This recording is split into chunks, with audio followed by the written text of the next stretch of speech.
When it comes to quality sleep, Ashley has you covered with top mattress brands at winning prices and with special financing options available. You can snooze now and pay later. Plus, your mattress purchase helps give the gift of better sleep to children in need and U.S. Special Operations Forces. Visit your local Ashley store or shop online today and make every snooze count. Financing is subject to credit approval. See store or ashley.com for details.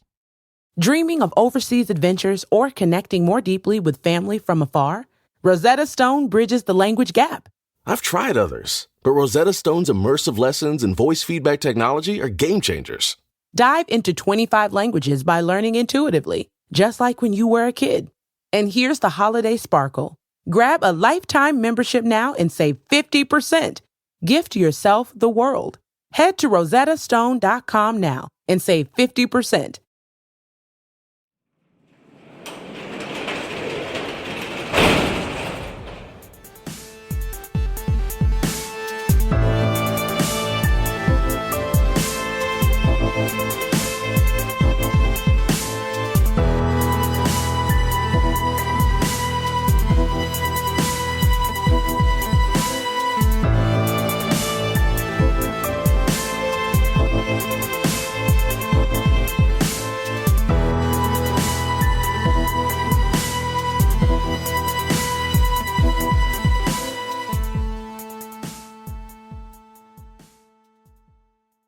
Welcome to True Crime Garage. Wherever you are, whatever you are doing, thanks for listening. I'm your host, Nick, and with me as always, I think he's running a little bit hot tonight. Here is our captain. It's good to be seen and good to see you. Thanks for listening. Thanks for telling a friend.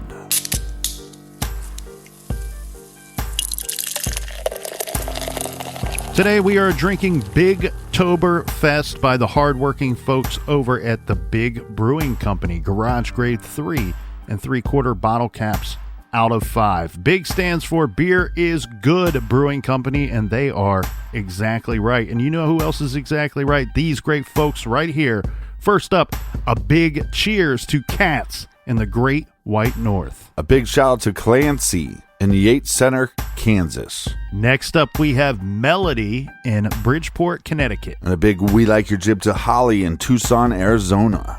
All right, Captain, here we go. We got Marcus from Arkansas. Big cheers to Marcus. And last but certainly not least, we have Gina in Mundelein. That cannot be right. Illinois, wherever you are, Gina, we thank you. We love you. Everyone that contributed to this week's beer fund, we thank you and love you.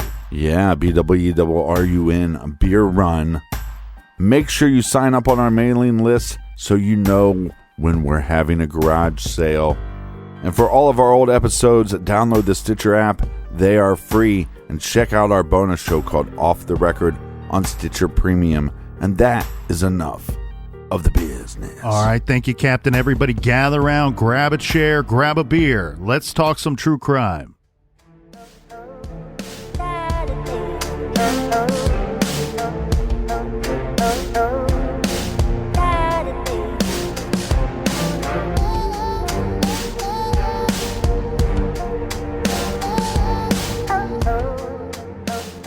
Inside the Woodruffs' Royce City, Texas home, family friend Todd Williams found the obviously slain couple and then quickly exited the trailer to call police, who arrived on the scene at about 4:30 p.m. And just to be clear, since they have two houses, they were staying in their new house, and that's the house that they were found dead in. From the book Railroaded, the married couple was sitting close together on a sofa before the TV, and both had been shot and stabbed multiple times. Dennis was shot once in the face and had 9 stab wounds, some as deep as 5 inches, to his face, neck, and upper torso. Norma was shot 3 times in the face and had a 4-inch front-to-back gash across her neck. Norma was turning into Dennis as if for protective cover, and Dennis held in his rigid hand a chewing tobacco spit cup. Their clothes and the sofa were blood-soaked. The television was on, but all the lights were off, and the cardboard box on which the TV sat had blood spatter. The firing was done from just inches away, as indicated by the tight patterns of dark soot and red stipple on their skin surrounding the bullet entries. The medical examiner characterized soot as the very fine, smoky material that comes out of the gun when it's fired, and is the product of combustion that are occurring from the actual flame in the barrel of the gun. And stippling is the actual particles of gunpowder that strikes the skin and cause tiny injuries, burns, or abrasions from these burning or unburned particles of gunpowder that come out and hit the skin. Do they believe that the bullets came from a single gun? That's a difficult thing. The murder weapons, we should say, because of the stab wounds and the use of a gun, it's always been quite difficult for the state to prove their case on, one, if they located the murder weapons, and two, exactly what was used to kill these two people. What we do have here, though, Captain, is some interesting information. One, we have Todd Williams saying the whole place was secure. When I found the place, the doors were locked, the windows were locked. I come in, I break into the home to find my friends. Obviously, they've been murdered. They're sitting in the dark with the TV on. So whomever did this left the house and was able to lock the door behind them. Per the book Railroaded, it sounds like the most believable, most likely explanation for this is that the front door was not accessed by the killer upon leaving the home. It's believed that they went out the side door, which would be near the carport, and it was a setup as such. We've talked about this before on the show, where if you close the door behind you, it's going to lock. Yeah, but a lot of people in areas like this, you said they're roughly on 5 acres. A lot of people don't lock their doors. Correct. When they were found dead, all of the doors and windows were locked. And if it's a true statement that he was found holding a spit can for his chewing tobacco, you would almost assume that he was shot first and then stabbed afterwards. Because I feel like if somebody was being stabbed, especially in the face, that they might not be able to, they wouldn't hold on to their spit can. Yeah, and that's the thing here, Captain. I think we can determine a few things from the brief description that we've been able to provide about the crime scene and about the two deceased victims. One, there's no obvious sign of a break-in, no forced entry into the home. So was this somebody that the Woodruffs invited in? Was it somebody that they knew? Or we've suggested this a few times where you also have a situation where somebody could have forced their way in simply by one of them answer the door, I put a gun in your face, and now I just walk you in. There's no sign of forced entry for that. The other thing that's difficult here and very troubling is the close proximity in which the gun had to be to shoot Dennis and Norma. Right. This person, whoever killed them, was able to put the gun right in Dennis's face, basically, and pull the trigger. There's no signs of Dennis defending himself. There's no sign of him flinching. It almost is as if he didn't think this individual would shoot him. Yeah, that's the thing. Like, it was a total surprise, but how is it a total surprise when the gun is so close to his face? Then with Norma, we see the opposite. We see obvious signs that she's trying to avoid whatever's about to happen. So Dennis was shot in the face. Then we have Norma, who turns in toward her husband, puts her hands up to try to block or defend herself. And we know this because one of the bullets that, and pardon me, there's no way of not being graphic with this. Right. But one of the bullets, it injured her hand, her finger, and then, of course, ends up in her face. Well, see, this is also why I wonder, is it possible that this person got into the house and they were asleep, fell asleep watching TV, and then the individual wakes him up by shooting the father and then attacking the mother. But the stab wounds afterwards makes me believe that it would be more personable. Right. And not just, I'm here to kill you, so I shoot you and then I'd be on my way. This person then took the time to pull out a knife, or if there was two individuals, somebody pulled out a knife and then ended up stabbing these individuals in their face.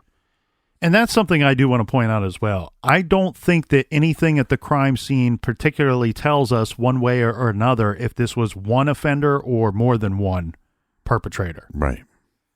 We do know that we have at least two weapons that were used in the commission of these homicides. So that actually points towards the possibility of more than one perpetrator. The difficult thing here, Captain, is, as you said, how does this go down in this exact manner? It appears, and we know this from the medical examiner statements, that Dennis shot at close range, right in the face, for whatever reason, is not defending himself when that happens. Norma then realizes what is going to happen. She tries to block or defend herself by turning in toward her husband, putting her hands up. And then we have the stab wounds.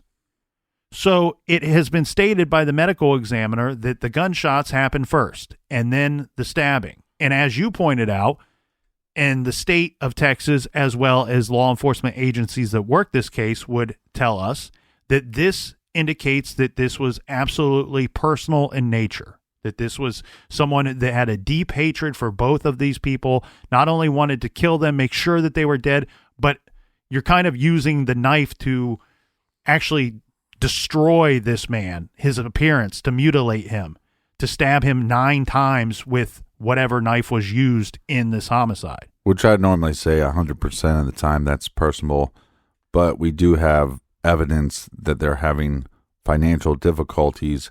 And is there something that the public, their friends and family didn't know about, or maybe they took a loan from somebody, maybe they didn't pay back somebody that they should have, and it's not as much of a personal thing as like we're proving a point type thing. Right. The other thing I want to point out too was the gun used as necessity, and then at some point the perpetrator or perpetrators decide that to keep using that weapon, it's awfully loud, someone might hear it, I'll finish the job with a knife or a bladed weapon. Make sure the job is finished. Yeah. I've heard one theory, and I don't want to get too much into all the theories that are out there, because there is a big group of people that believe that Brandon Woodruff is in fact innocent of these crimes. And therefore they have theories as to who could have committed this murder and how they went about doing it. Right. One of the theories that I just want to I'm going to go ahead and squash it right away, is there's a theory that's been put forward that they were killed and that somebody close to them hated them so much they showed up the next day and chose to stab Dennis after he was already dead. We know that theory cannot be, and that is because of the words of the medical examiner. It says, the medical examiner could not determine the order in which the stab wounds were inflicted, but they all happened probably about the same time, and he, Dennis, was alive during all of them. But I can't tell you exactly what order they happened in. But also, if it's just one gun, at some point that gun runs out of bullets. So the knife might have been used, like the coroner is saying, to finish the job. And like you were saying, also, the gun is loud. Yes. Yeah, we don't know why, but this attack started with a gun and then it ended with these stab wounds. And again, we can tell by the medical examiner's words, these weren't stab wounds that took place at a much later time. Right. This man, unfortunately, was shot and then stabbed fairly quickly. The gunshots themselves to these individuals would have been fatal at some point, but we have the medical examiner who says the stab wounds happened while he was still alive. The problem is, Captain, that we have that big window of time sometime between Sunday evening, and they're not found until 3:30, 4 o'clock on Tuesday. Right. There's a big window of time of when this could have happened. Now, we can obviously shrink that down a little bit to try to figure out who had the means to carry out this brutal homicide. And one is they were both supposed to be at work on Monday morning. So I think we all can agree that this happened sometime before Monday morning. Yeah, I think that makes the most sense. And if we are to believe Brandon, he says that he had dinner with them and then he left. His first duty when he left was to run an errand for his mother and then carry on to their old house in Heath, which this would be sometime after 7 p.m. What backs Brandon's story up is that there were 2 phone calls that took place in the 7 o'clock hour. And this is both Norma and Dennis on the phone with relatives. During these phone calls, the relatives on the other end of the line both got the impression separate calls, both got the same impression that Brandon had already left the house that night. That they were having these conversations after he left, after they had dinner. And I don't believe there was any mention of there being an argument or anything. It was just, he came to visit, he ate with us, he left. Yes, and without getting, I'm finding it difficult to go through this case because it's a real messy one, and it's almost like you have to tackle each of these issues as they pop up, because one of the motivating factors that the state of Texas will say when prosecuting Brandon Woodruff is one of the reasons that he killed his parents was because he's gay, that he was living this secret gay lifestyle. Right. And that he, amongst other reasons, this led him to killing his parents. There's a big problem with that being a motivating factor, and that being these 2 phone calls that took place in the 7 o'clock hour on that Sunday. In at least one of the calls, Dennis is discussing Brandon being gay with his relative. The relative says it didn't sound like Dennis was angry about this. Didn't sound like Dennis was, mad at Brandon or thought that Brandon was living some kind of secret life. The relative said that Dennis sounded concerned for his son, stating that he worried about Brandon living that kind of lifestyle, that he thought that that kind of lifestyle was dangerous or it came with certain risk, and that he probably didn't want his son to have difficulties in his public life, or treated unfairly because of his sexuality. Right. It's, it's the same reason why there's kids with minor disabilities, but parents will worry because of how society and kids will treat them. And so it might be, okay, well, you have no problem with your son and his sexuality, but you know that there's going to be conflicts in his life because of it, where those conflicts might not happen, or those just discriminations might not happen if his son were straight. Well, and I look for the good in everyone, and I find a lot of good in everyone, but people in general are not always accepting of people that live differently than themselves. Right. And so therefore, out of ignorance, they will treat these people differently or unfairly because of something they just don't understand. Well, and to be clear, was he out to his parents before this dinner, or was this dinner, hey, Mom, Dad, I got to tell you something? But a lot of times parents know before the child ever comes forward. That is one thing that's pretty unclear in this whole situation. But I did want to point that out, that he clearly didn't kill his parents to cover up the fact that he was gay or living a gay lifestyle. Right. Because we have the relative saying after the fact, Dennis and I discussed this. His parents were aware. I don't know how aware they were or when they became aware. Right. But we know that Dennis knew what was going on. Norma knew what was going on. And again, the relative saying the father didn't sound angry at Brandon. He sounded concerned. Well, question for you. Yo. We have no evidence of Brandon coming out in high school? Like to friends? I mean, you said the shit kickers didn't like it. So from what I found there, Captain, that it's very unclear, okay? It sounds to me like right around the time that he was finishing up high school, his lifestyle is changing and noticeably to his friends. Right. And to others. Brandon's now dressing different. He's hanging out with a different crowd.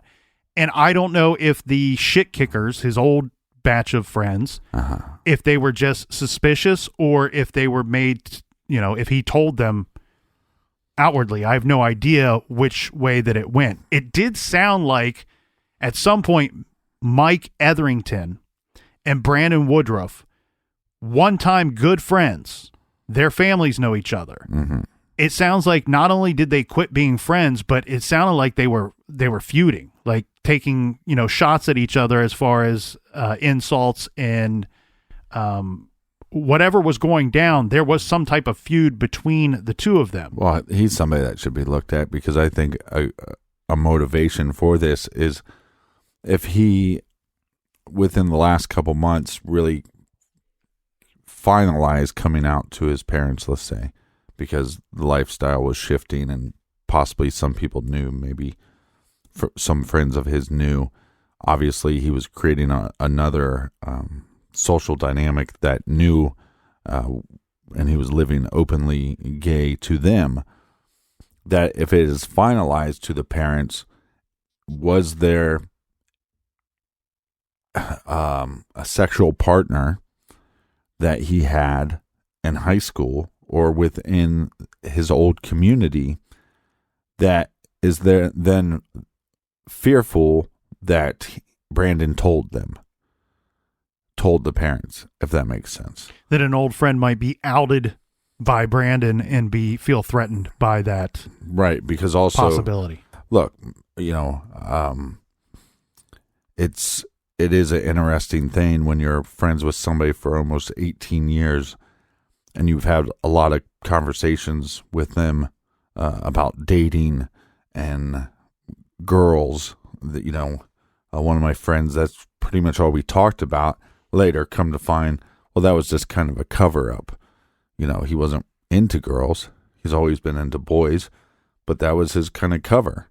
If I'm constantly telling my friends that I have a crush on somebody, and he always picked like the top of the top. But he then told us, well, I picked girls that I knew were way out of my league because then you wouldn't wonder why I never got to go on a date with them. Right. It was just, you're just not going to go on a date with them. They're out of your league. So it is an interesting situation because you are shocked on some level, and then on some level you start going, well, maybe I kind of knew this all along. But if he would have then said, well, and I realized I was gay when I made out with one of our other buddies. None of his closest friends, when he came out, none of us had any hatred towards him or discrimination towards him. Mm-hmm. So I think, obviously it's a different part of the country. And sometimes in those smaller communities, there's more of an ignorance to different lifestyles. But you also see sometimes these people that are, that discriminate the most against somebody's sexuality is because of their own hatred to themselves, that they're a homosexual themselves, but they hate themselves because of it, and then they hate anybody that is going to come out. Well, I think what we can agree on here is a couple of things. One, it appears that Brandon's lifestyle wasn't such a secret, that his parents knew this about Brandon, right, that they had some kind of conversation. This was something they spoke about. Dennis is concerned not because he does not approve. It's more so that he's worried, concerned for his son. Everyone's always concerned for their children. This is just another one of those type things for Dennis. Now, we should point out, though, too, with Brandon that, I say he's not living this secret lifestyle, but there were some extremes going on here because he did do some pornography work. Mm-hmm. And this was, from my understanding, in the summer to late summer of 2005. And this was gay pornography work that he did. He filmed a couple scenes in Dallas and a couple scenes down in Florida. From my understanding, this is something that took place over the course of 2 different weekends, and he was paid fairly well for his time. Mm-hmm. I'm guessing that this is not something that Dennis and Norma knew about. Right. And look, whether your kid is a homosexual or a heterosexual, most parents are going to find that activity to be extreme behavior. Correct. That's just, especially in Texas. And the way that this went down, from my understanding, Captain, and I actually don't think that this pornography work has too much to do with the actual case itself. Right. The state of Texas and the prosecutor would tell us different at trial. But from my understanding, the way that this went down was you get producers, just like you would with any type of, movies or entertainment or whatever, that they find these, they're looking for attractive young men to be in these movies. And it's not hard to find them because they'll go to some of the bigger cities that have cool gay clubs to get into. Right. And they hang out in the crowd, and you find a couple good looking guys and offer them a position if they want one. But I think it's important to point out that the state of Texas and the prosecutor are going to tell us that his gay lifestyle is one of the key factors, one of the motivating factors for Brandon to kill his parents. And it doesn't seem that that's what was going on here.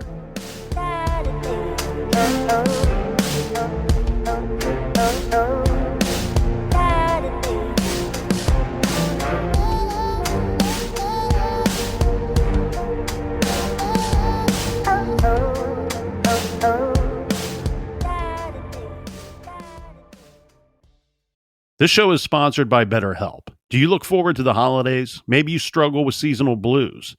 This time of year can be a lot, and it's natural to feel some sadness or even anxiety about it. But adding something new and positive to your life can counteract some of those feelings. Therapy can be a bright spot, something to look forward to make you feel grounded, and to give you the tools to manage everything going on.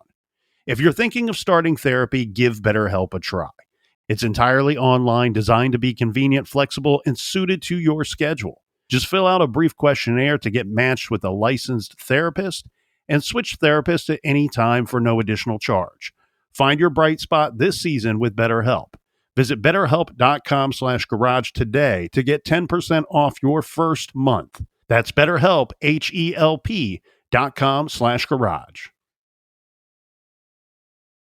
Rosetta Stone is the language learning program with a lasting impact. I've been using their app to learn French, and it's not just about memorizing words, but actually having real conversations. And it's not just French. They offer 25 languages. Right now, Rosetta Stone has an awesome holiday deal, 50% off their lifetime membership. Every language, unlimited access forever. For anyone keen on diving deep into a new language, check out rosettastone.com. It's a game changer. Major phone carriers make you sign contracts with rigid data plans to trap you into a kind of forced phonogamy. Sounds pretty insecure if you ask me. At Consumer Cellular, we believe in a more consensual and healthy form of phonogamy, free of contracts and more flexible to your data needs. This way, you stick around not because we force you to with contracts and fees, but because you love our phone plans. Like ardently love our phone plans. Phonogamously. Consumer Cellular. When freedom calls, we're here to answer. Call us at 1-888-FREEDOM.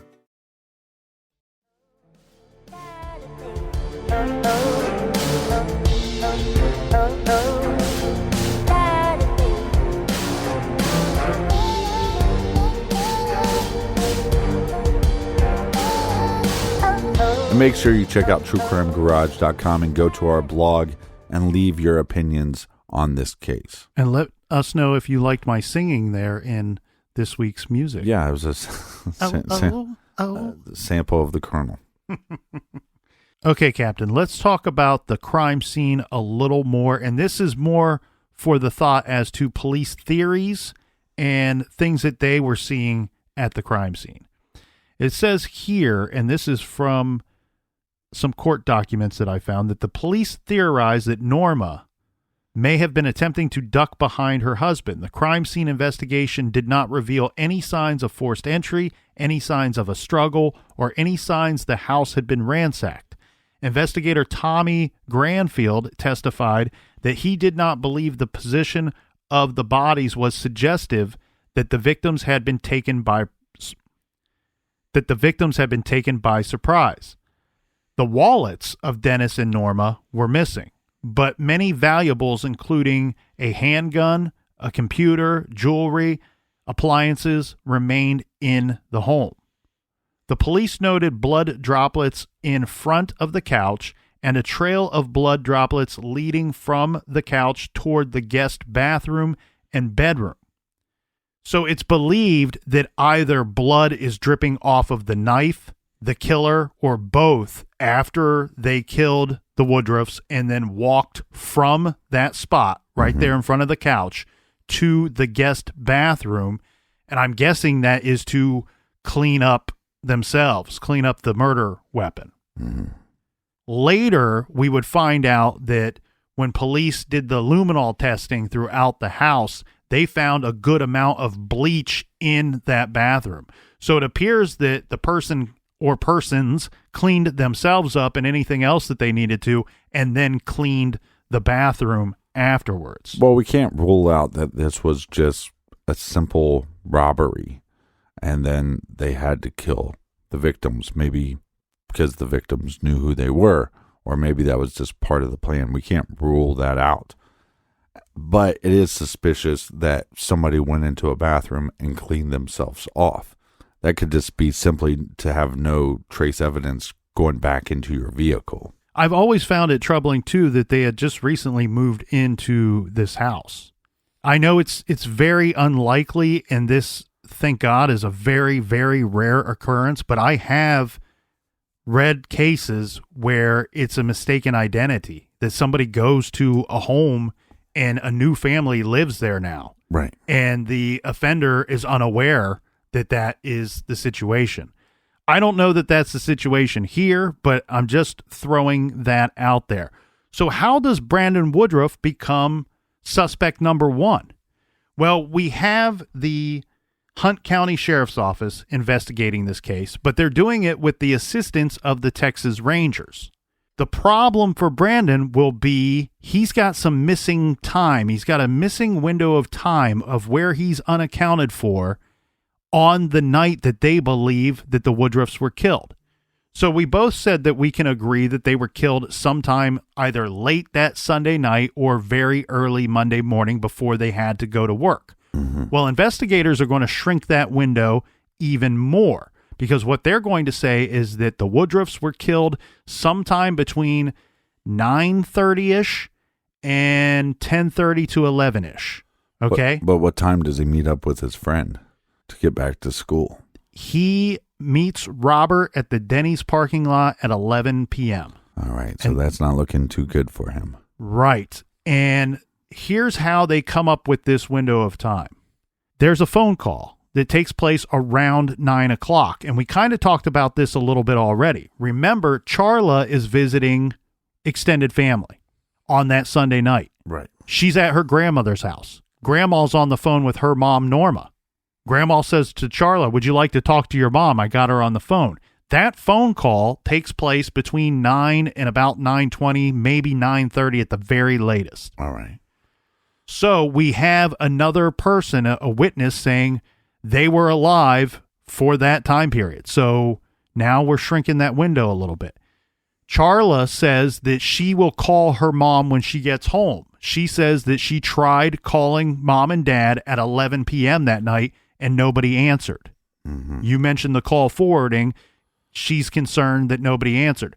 So that's how the police are going to come up with they were killed during the time frame between 9:30 and 11 o'clock. The problem with Brandon's story, he was supposed to be there to pick up Robert between 5 and 6. Then that gets pushed back to 9:30, and he doesn't show up to Denny's until 11 p.m. What the prosecutor and the Hunt County Sheriff's Office are going to tell us is that left enough time for Brandon to make it to the Heath house, do all this running around, commit murder, and then meet up with his friend at the Denny's. It gives him, right. It puts him in the perfect time situation. But what is his excuse for all this? His excuse is that I told you everything that I did. I was just off on my times. Okay. And there's a lot of people, as I said earlier, that are doing really good work on this case, trying to help out Brandon's case to prove that he is in fact innocent. And they all say about the same thing. You prosecuted this kid because he was off on his times. He wasn't lying about what he did. He wasn't lying about when he did what he did. He was just off on the time. Well, the problem with that statement is you don't know. He may be lying. He may have done this and just flat out lied, and now I was off on my times. What we do know is that Robert says, I didn't see Brandon until 11 p.m. Right. So what is Brandon doing between that 7:36 phone call where he calls mom to relay the message about the horse, and then when he finally makes it to the Denny's at 11 p.m.? And I do have some references here for you. Right, but real quickly, we do have travel time. So we Yes. have to put that into account so we can shorten his window a little more. The other thing that's a little in his favor is that he did a favor for his parents. And he was then going to take their truck and they were going to have his truck fixed. But one could also say, well, maybe he did that favor because that was part of the setup. Right. So let's go through this distance between a couple of these locations, shall we? Okay. So we have the double wide. I'm going to refer to the new house as the double wide. That's on County Road 2648 in Royce City, Texas. We know that Brandon took that trip to the stables for his mom, and a phone call took place at 7:36 p.m. The stables, from the double wide to the stables, is approximately a 16-minute drive. From the stables to the Heath house, remember he says, I'm going to the Heath house because I'm going to pick up the fancy truck. Right. I'm going to take care of the animals, and then I'm going to go get Robert, and we're going to either go out for the night or we're going to go back to campus. So the stables to the Heath house is 30 minutes. And it's been said by several people, Brandon including, that it would take roughly 30 minutes for him to take care of all the animals at the Heath house. Okay. From the Heath house to the Denny's, it's another 30-minute drive. So if he's already left the stables at 7:36 when that phone call is placed to his mother by Brandon, then we have an hour and a half should have gone by before he arrives at the Denny's, which would put him at the Denny's at a little after 9 p.m. But he doesn't show up until 11 p.m. So we are missing about an hour and 45 minutes roughly of what was he doing and when was he doing it. Right. Now, there are several phone calls that happen during that time frame. The thing that kind of sucks for Brandon is Brandon will say that these phone calls point out that he was doing what he says he was doing, and the phone calls would tell us he was nowhere near the murder scene at the time that law enforcement are telling us the Woodruffs were killed. At his trial, these phone calls that Brandon speaks of are not presented to the jury or at any point during the trial. Right. These phone calls, the phone records on Brandon's part have been lost, and that's simply due to time.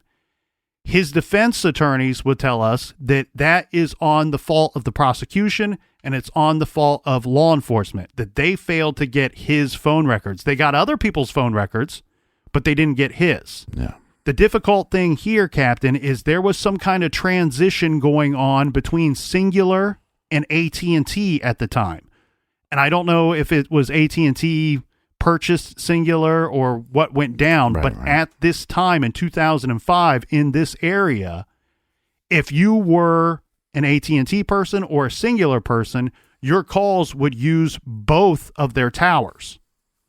But they only have records for who his actual carrier were. Does that make sense? Yeah. So they cannot really triangulate where they believe Brandon would have been during some of those phone calls. The problem for Brandon is we have one person that says, and this is Robert, who says, I didn't see him till 11 p.m. Robert also says, Brandon told me to tell everybody else that I saw him at 9:30, that he picked me up at Denny's at 9:30, not 11. That's weird. And Robert also says that during this missing period of time where we don't know where Brandon was, Brandon called me to make further arrangements. Remember, could you meet me at the Denny's? It'd save us some time. Right. Robert says that Brandon was breathing heavy during this phone call, and the prosecution's going to point out, well, that's because he was exhausted from having physically murdered two people. Vince, but it's definitely suspicious when somebody shows up and says, hey, by the way, tell people that I was here hour and a half earlier. Yeah, and I don't have any reason to not believe this Robert person. Right? What does he have to gain from any of this? He doesn't even seem to know Brandon real well. There's not a close relationship. He doesn't know Brandon's family. He's not a suspect. So I don't know why Robert would make this up. Mm-hmm. Or other people have suggested maybe he's unclear about the times. I think he's pretty clear about the times. He's annoyed. He's been waiting hours, several hours after the original agreed upon time to get picked up. Then we have another weird story that comes out. And this is from Brandon's friends, the ones that he went to the club with that night. Remember, he picked up Robert. Robert agreed to go to the club. When they are driving back, some of the guys in the back seat of the truck are horsing around and they're going through some of the belongings in the truck. Brandon has a bag with him, like an overnight bag or a book bag. When one of the persons picks that up, they said that Brandon, who is usually very laid back, happy-go-lucky kind of person, was visibly upset and angry and told them to put his bag down. The prosecution tells us that there was something in that bag that Brandon did not want everybody else to see. Maybe it was a blood-stained shirt. Maybe it was one of the murder weapons or both of them. Right. But that he freaked out on these individuals because he couldn't risk anybody opening up that bag and questioning what was inside of it. To back that story up, not only do we have more than one person who says that took place, we have a text message the next day from Brandon to his friend that says, "I'm sorry I freaked out last night in the truck." They're saying that's referring to this whole thing with the bag. But then there's some weird things, Captain, that look like Brandon could be innocent. The first, which I think is the most bizarre thing in a lot of this case, is there's a phone call. We talk so much about these phone calls. There was a phone call that was placed to the Hunt County Sheriff's Office the morning after the bodies were discovered. And somebody had used the old *67 to block. Yes. They wanted to make an anonymous call, so anonymous that they didn't want you to know the phone number. Several of these calls were made on that morning, and it was a woman who is asking if they have any suspects in the murders of the Woodruffs. Why is that weird and suspicious? It's weird and suspicious because at that time, police had not announced to anybody that the Woodruffs were murdered. When the bodies were found, they notified their employers and they notified family, and they simply told everyone that the Woodruffs were found dead, that they had died and they died together. Now, you can take that a million different ways. Most people assume that it was some type of accident, a vehicle accident or carbon monoxide. I mean, there's a dozen different ways. Right. So it was not confirmed at that time with anyone that the two had in fact been murdered, yet they're getting a phone call to the sheriff's office from a woman who is asking if they have any suspects in the murder of Dennis and Norma Woodruff. They figured out that the caller was Norma Etherington. Remember, she's the mother of Mike, who is Brandon's former friend. Right. She's the one that had that weird feud with Norma Woodruff about the $500 4-H scholarship that Brandon got. So what is very bizarre here is not only do you have a feud between Brandon and Mike, you have a feud between the two mothers. It's almost like the Hatfields and McCoys at this point. It's like family against family. Right. There's a lot of things in this case, Captain, that just don't make sense. And they don't make sense for or against Brandon, depending on how you look at these different items. We mentioned the bag earlier, where he got all upset that these guys were going to go through his bag. The prosecution tells us there's something in the bag that he didn't want us to see: blood-soaked clothing, murder weapon, what have you. Right. Brandon's explanation for his behavior that night is that he had not fully come out to his friend Robert. Remember, what we got going on right now in Brandon's life is he's coming out, but he's also attending a Christian university. Those things don't usually work hand in hand together. And he says, Robert didn't know that I'm gay. I didn't want that bag opened up because then he would know that I'm gay. What doesn't make sense to me is his defense of his behavior. You took Robert to a gay club that night. You took him to a gay club with you, asked him if he wanted to go. But was it actually a gay club, or was it a gay-friendly club? And it was just maybe attended by more gay people than straight people, and it wasn't. I think that's very fair that you say that, because I don't know for certain which it is. I know what club that they went to that night, and I've heard it described as both by different people. So, yeah, that's a very fair statement. But I do find it a little questionable, his explanation for knowing that they just went to either a gay club or a gay-friendly club and hung out there most of the night. It could have been gay porn. It could have been sex toys. It could have been something that's also just embarrassing for people to be messing around with. That's true. That's true as well.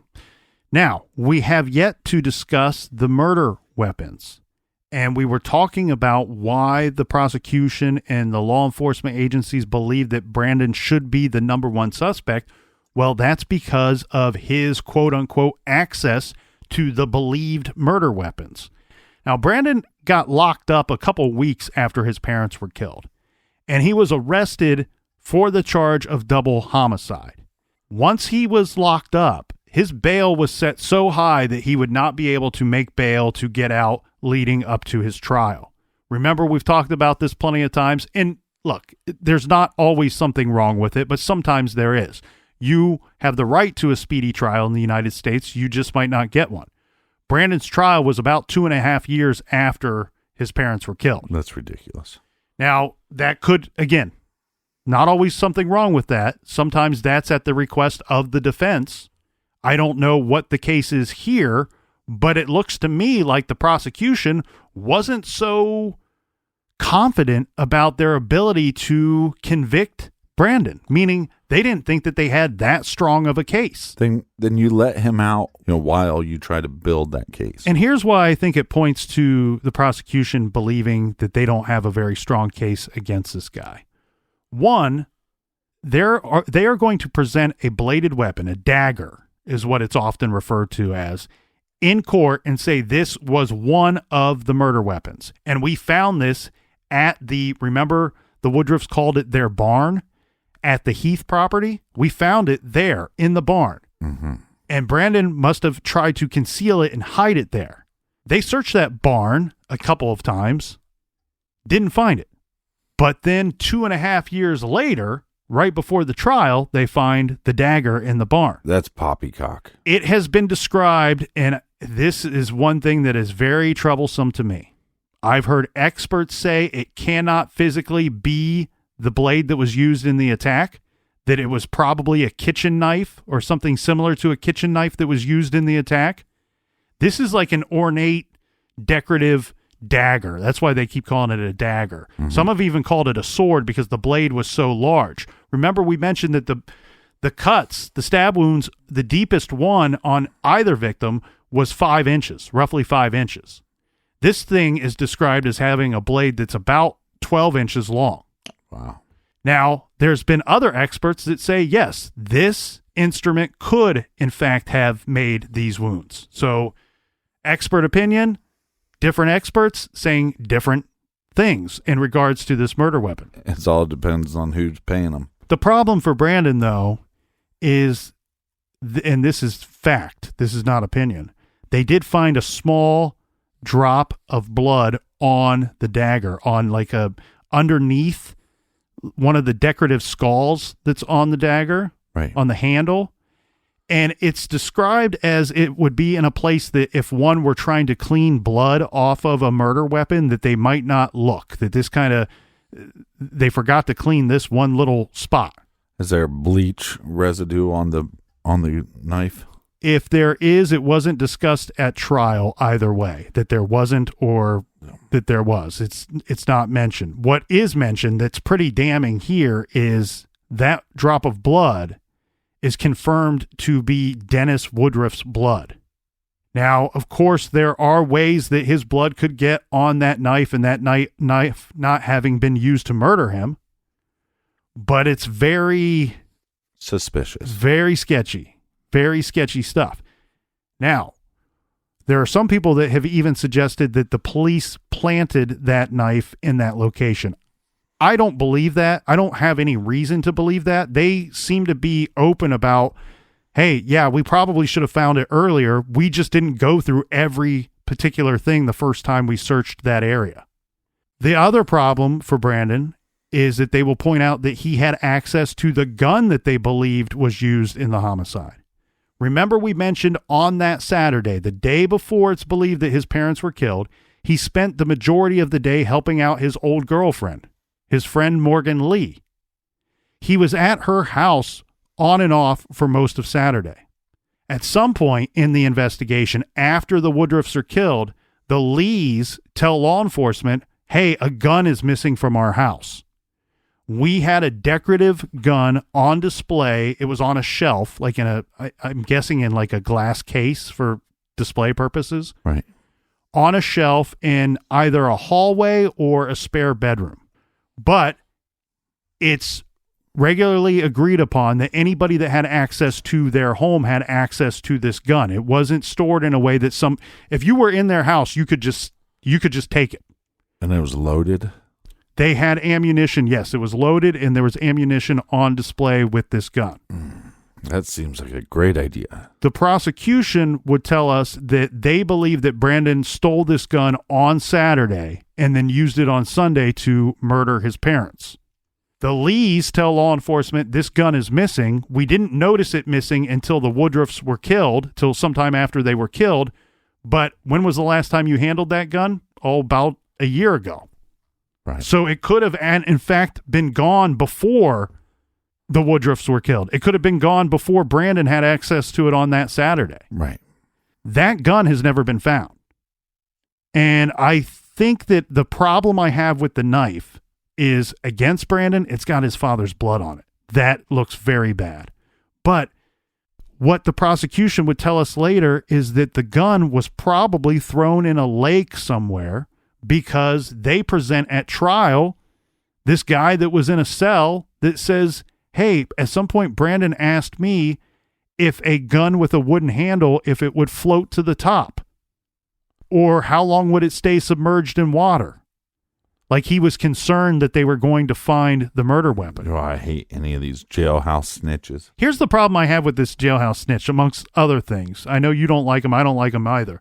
But it's like, if he threw the gun that was used in a lake somewhere, why wouldn't he throw the knife in there as well? Why are we finding this knife in the garage? Because it was a sword, man. He wanted. You got to keep that sword. It's a collector's item. It's a collector's item. It's going to be worth a lot of money someday. No.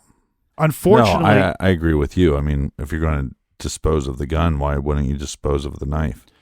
Unfortunately, what we have here, Captain, is Brandon is convicted of double homicide, and he's been in prison ever since. The thing that I have a big problem with is I've looked at this thing for the past week. We've been looking at this case, and I thought from Jump Street that, oh, we're going to come across something at some point in this next week that's either going to definitively, for me, prove that Brandon's either A, innocent, or B, guilty. Yeah.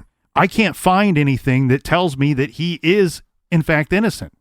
I can't find anything that says to me 100% that he's guilty. I am very suspicious of that missing time, that hour to hour and a half that he's unaccounted for on that night.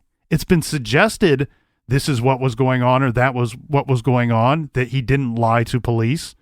But I don't know that until there were people that can back up where he was and what he was doing and when he was doing it. Or the fact that he tells his friend, hey, I was here an hour and a half earlier. Like Correct. That's very suspicious. Now, in a lot of cases, we don't have the suspect talking, whether that's a interrogation or anything. But what we do have in this case is, and we played it in the trailer, it's Brandon telling his supporters, believe me, I did not kill my parents. Mm-hmm. And normally you can get a sense, a gut sense of whether or not you believe the kid. In this case, it's so weird because it seems like he says a couple lines that make sense, and I go, okay, he probably didn't. Then he says a couple lines where I don't think he's saying anything wrong. It's just the way he chose to say them. And that could have been nerves or whatever, but I kind of walk away from the whole him pleading his case to his supporters and still kind of throw my hands up like, I don't know. I don't think I learned anything from it. Well, and online you can find the interrogation or questioning tapes when the Rangers and the sheriff's office are questioning Brandon. Right. And I've watched them, and they're very interesting because his body language, to me, never at any point, even for a second, shows what I would believe to be a guilty person. He's extremely cooperative with their questioning. So much so that he's offering up to a DNA test. He's even telling them like, hey, I'm not planning on sticking around in this city. I don't like it here. My parents have been killed. Right. I'm probably not going back to college. I was failing anyway, and I don't really want to go back there. I'll probably go here, and I can't remember where he says. He tells them where he's planning on going. I think it's to go off and stay with extended family, which makes a whole lot of sense. It's just in a whole different city. Right. But he's so cooperative to the point that he doesn't have to tell them that he's planning on leaving the area. One, if he were guilty, I think he wouldn't have told them that. Two, he doesn't have to tell them where he's going. And three, he even offers up that he will stay in the area long enough for them to clear him as a suspect. When you guys are all done with your investigation or you're all done looking at me, right, let me know, and then I'll wait till then to go. So super cooperative during the questioning process.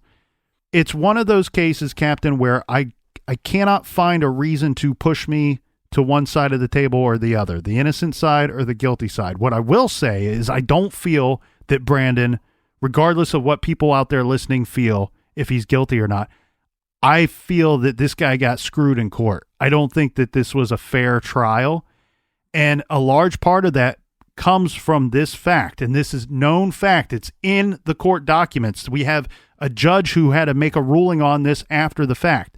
It was proven that the prosecution was not only listening into Brandon's phone calls while he's in jail for 2.5 years, mind you, leading up to the trial. Right. They were listening to phone calls between him and his defense attorneys. That's awful. Right. He should be. He's one. If you're going to hold somebody that long, I understand that you think he's a murderer. But if you think he's a murderer, then get him to trial. If you're going to hold him for 2 years, then release him. He should not have to sit in jail. It's supposed to be innocent until proven guilty. An innocent man shouldn't have to sit behind bars for a whole 2 years. The other thing, too, is I really want to know if Brandon came forward and talked about any sexual encounters that he possibly had in his community during high school. Would there be any individual that showed discrimination towards him that would be afraid of him possibly telling his parents or telling the community. Well, this whole mess right here is pure and simple abuse of power is what it is.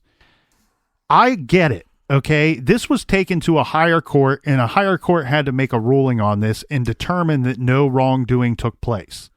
Let's say horse shit. All right, I'm sure that's a term that they use a lot in Texas. That's what this is to me. Abuse of power, because what they did here was, let's take this guy, lock him up. We'll set the bail really high so he can't get out.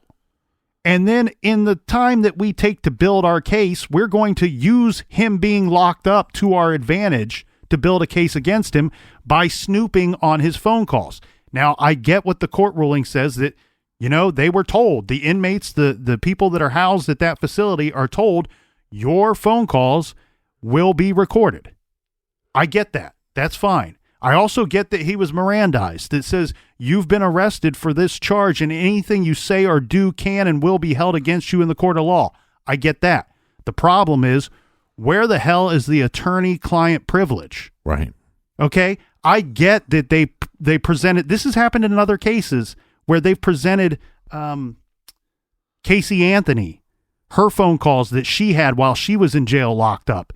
They've presented those at trial. They didn't present the phone calls between her and her attorney because that's privileged information. And that shouldn't be information that maybe it's not presented at trial, but the prosecution shouldn't be able to hear that. And then I think the problem becomes, it just seems like they're discriminating against this guy simply because of his sexuality.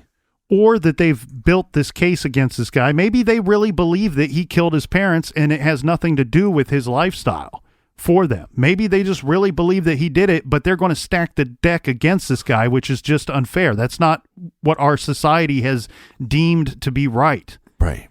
And the thing is, too, the higher court ruling was that, well, none of the information gathered in those recordings was used against him at trial. So what? Well, who cares? You can't actually prove that, because whatever information that the prosecutors heard, they could have changed their strategy based off the information they heard. So there would be no way of really proving unless they took direct words or direct lines between those communications and presented those at trial. I agree 100%. And so it's one of those situations where I cannot tell you if Brandon Woodruff killed his parents. I can tell you this. There were other suspects that I would have looked at. These Etheringtons are weird. That whole family. Mike Etherington said lies to the police. We know that because he told police that he saw on Brandon's MySpace page that Brandon hated his parents and he wished they were dead. The police checked the MySpace page. It didn't say that. It said that he loved his parents. So why did Mike make that up? I find that really strange, to go run an errand for your parents when you want to kill them. And come back and kill them, yeah. And to take it a step further, hold on. I was just going to say, if they came back and said that errand was never run, I'd go, okay, well, that makes more sense.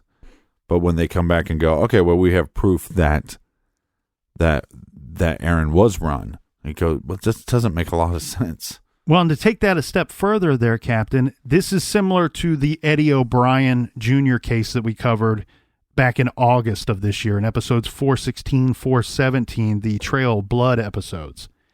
There was evidence at the crime scene that is directly related to these murders that was not tested and not presented at trial. And that is a difficult, bitter pill to swallow at the end of the day. There was hair found in Norma Woodruff's hands that law enforcement agree, I'm going by their own statements, they believe that hair likely came from the killer.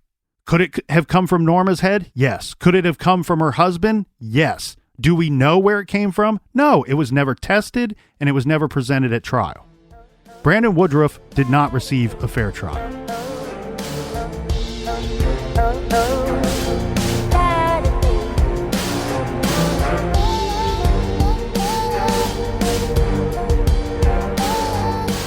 All right, thanks for joining us here in the garage. We want to hear from you. We want to know what your thoughts are on this case. check us out at truecrimegarage.com and go to our blog and leave us a comment. Colonel, do we have any recommended reading for this week? This week we are recommending Railroaded, the homophobic prosecution of Brandon Woodruff for his parents' murder by Philip Crawford Jr., available in both paperback and Kindle forms. Among those who have read Crawford's book is Catherine Ferguson. She is one of Woodruff's defense lawyers, and I found an online review that she wrote for the book, which says, quote, Mr. Crawford has done an excellent job of setting forth facts, not speculation or prejudice, that show Brandon Woodruff is innocent. Check out Railroaded. That great title and many others are listed on our recommended page at truecrimegarage.com. And until next week, be good, be kind, and don't litter.